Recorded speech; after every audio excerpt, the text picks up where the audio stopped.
నమస్తే, welcome to 9+ news. నేను సంగీత.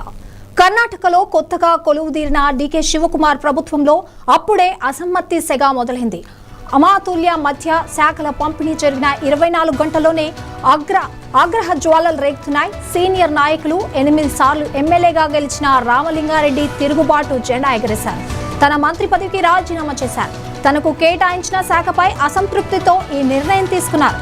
ముఖ్యమంత్రి డీకే శివకుమార్ తన మంత్రివర్గంలో 13 మంది సభ్యులకు గురువారం శాఖలు కేటాయించారు. ఇందులో భాగంగా బీటీఎం లేఅవుట్ నియోజకవర్గానికి చెందిన రామలింగారెడ్డికి నీటిపారుదల శాఖ కేటాయించారు. అయితే తనకు ఈ శాఖ వద్దని బెంగళూరు నగర అభివృద్ధి శాఖ కావాలని పట్టుబట్టినట్టు ప్రచారం జరుగుతోంది. ప్రస్తుతం ఈ కీలకమైన బెంగళూరు అభివృద్ధి శాఖను కృష్ణా వ్యారగౌడ్ కు కేటాయించడమే రామలింగారెడ్డి ఆగ్రహానికి ప్రధాన కారణం. రామలింగారెడ్డి మాత్రం తను ఎలాంటి శాఖ అడగలేదని అంటున్నారు.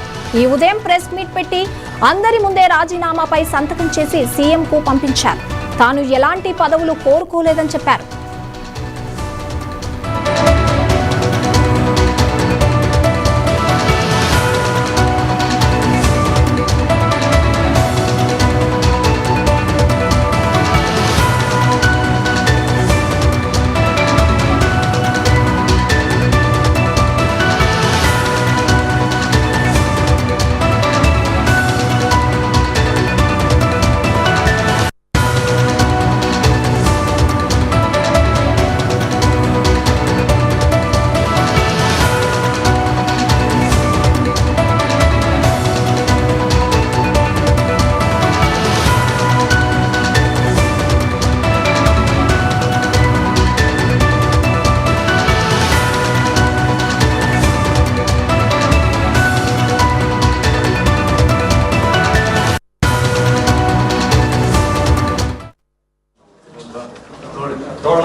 ಎಂಟು ಬಾರಿ ಬೆಂಗಳೂರು ನಗರದಲ್ಲಿ ಶಾಸಕನಾಗಿ ಜಯನಗರ ಮತ್ತು BTM ವಿಧಾನಸಭಾ ಕ್ಷೇತ್ರದಲ್ಲಿ ಶಾಸಕನಾಗಿ ಗೆದ್ದಿದ್ದೀನಿ.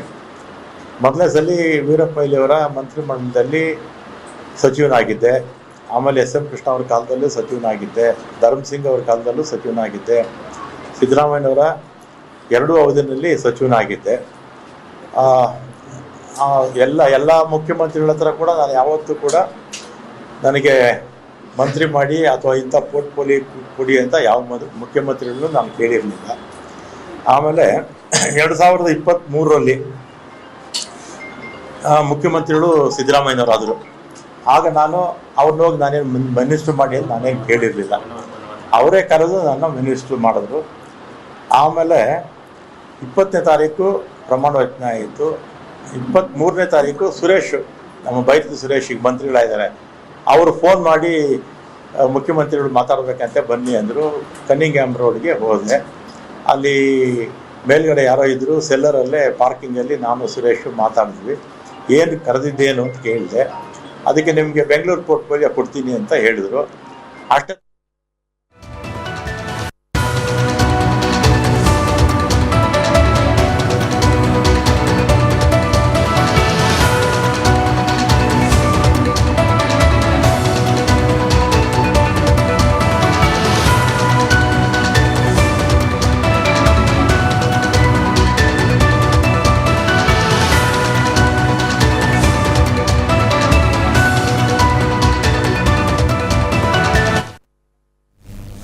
దీనికి సంబంధించి మరిన్ని డీటెయిల్స్ మా ప్రతినిధి రాజ్ కుమార్ అందిస్తారు.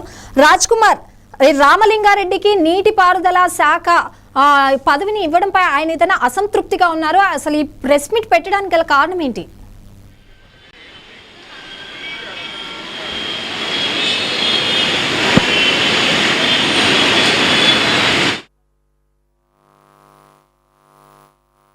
ముఖ్యమంత్రిగా డీకే శివకుమార్ ప్రమాణం చేసిన 2 రోజుల్లోనే డీకేకు అసమ్మతిగా తాకిందని చెప్పొచ్చు. డీకేకు పెద్ద తలక నొప్పులు 48 గంటల లోపే స్టార్ట్ అయినాయి. సో ఇప్పటికే సిద్ధరామయ్య నుంచి పవర్ షేరింగ్ కోసం, అంటే అధికార బదిలీ కోసం గడిచిన 2.5 సంవత్సరాలుగా తీవ్ర ప్రయత్నాలు చేసి చివరికి ఎట్టకేలకు ముఖ్యమంత్రిగా ప్రమాణ స్వీకారం చేసిన 48 గంటల్లో డీకేకు సొంత తన మంత్రివర్గం నుంచే ఇప్పుడు తలనొప్పులు ప్రారంభమై 8 సార్లు గెలిచిన కాంగ్రెస్ సీనియర్ నాయకుడు 8 సార్లు గెలిచిన రామలింగారెడ్డి తన మంత్రి పదవికి నిన్న రాజీనామా చేశారు. తనకు ఏదైతే ముందు కమిట్మెంట్ ఇచ్చారో ఆ శాఖ ఇస్తానని బెంగళూరు, ముఖ్యంగా బెంగళూరు ఏదైతే అర్బన్ శాఖ ఉందో అది ఇస్తానని ప్రామిస్ చేశారో, అది ఇవ్వకుండా నాకు అవసరం లేని శాఖను అప్పచెప్పారు. అదేవిధంగా అత్యంత కీలకమైన బెంగళూరు నగర అభివృద్ధి డెవలప్మెంట్ శాఖ ఏదైతే ఉందో అది ఇస్తానని చెప్పి ఇవ్వకపోవడం, అదేవిధంగా అది కూడా వేరే అతనికి ఎవరైతే ఆయన వ్యతిరేకిస్తున్నాడో అతనికి ఇవ్వడంతో తీవ్ర అసంతృప్తితో రామలింగారెడ్డి నిన్న రాజీనామా చేస్తున్నట్టుగా ప్రకటించారు. నిన్న కేబినెట్ మీటింగ్ జరుగుతుండగానే ఆయన మధ్యలోనే వెళ్ళిపోయాడు. తీవ్ర అసహనం వ్యక్తం చేస్తూ సమావేశం మధ్యలోనే నిరసన తెలుపుతూ బైకాట్ చేసిన పరిస్థితి.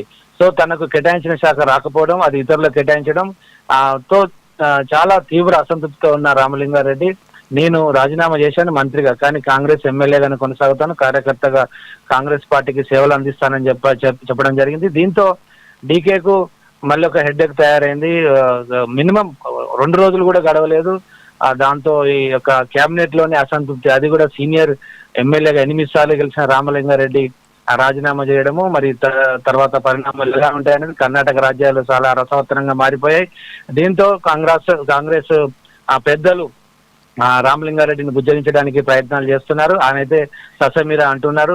అయితే డీకే అయితే దీని మీద స్పందించాడు. రామలింగారెడ్డి నాకు చాలా మిత్రుడు, నేను ఆయనతో మాట్లాడతాను, ఇవన్నీ కామన్ గా రాజకీయాల్లో జరుగుతూనే ఉంటాయి, ఆయనతో నేను మాట్లాడి బుజ్జగించే ప్రయత్నం చేస్తాను, ఇదంతా కూడా మళ్ళీ 2-3 రోజుల్లో సర్దుకుంటుందని డీకే చెప్పినప్పటికీ ఇది కాస్త కొంత ప్రాబ్లమాటిక్ కనబడుతుంది. దీంట్లో మరి సిద్ధరామయ్య సంబంధించిన ఏదైనా వెనకాల ఉండి నడిపిస్తున్నారా, లేకపోతే ఈయనకు డీకేకి ఇష్టం లేని వర్గము మరి డీకేని ఇబ్బంది పెట్టడానికి చేస్తుందా అనేది కర్ణాటక రాజకీయాల్లో ఈ రోజు చర్చ జరుగుతా ఉంది. దీని మీద హైకమాండ్ కూడా ఫోకస్ చేస్తుంది. ఈ రోజు హైకమాండ్ నుంచి మరి మల్లికార్జున ఖార్గే మాట్లాడడానికి అవకాశం ఉంటే తెలుస్తుంది. దానిని పిలిపించి కానీ లేదా ఫోన్ లో కానీ మాట్లాడము, మళ్ళీ తిరిగి రావడం, లేదా ఒకవేళ వీలైతే శాఖను మార్చడము అనేది జరుగుతుంది. కానీ ఒకసారి ఒక శాఖ ఇచ్చిన తర్వాత మళ్ళీ మార్చిన తర్వాత మళ్ళీ మిగతా మంత్రులు కూడా తమ శాఖల మీద అసంతృప్తి వ్యక్తం చేస్తారు, ఇదే కంటిన్యూ అవుతుంది అని కూడా అభిప్రాయం వ్యక్తం అవుతుంది. మొత్తం మీద కర్ణాటక రాజకీయాల్లో ఒక టెన్షన్ వాతావరణం మళ్ళీ రిపీట్ అవుతున్నట్టుగా మనకు కనబడుతుంది. డీకేకు మరి ఇది ట్రబుల్ షూటర్ గా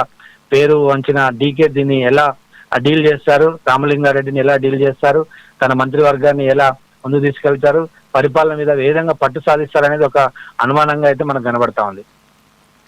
right, thank you Raj Kumar.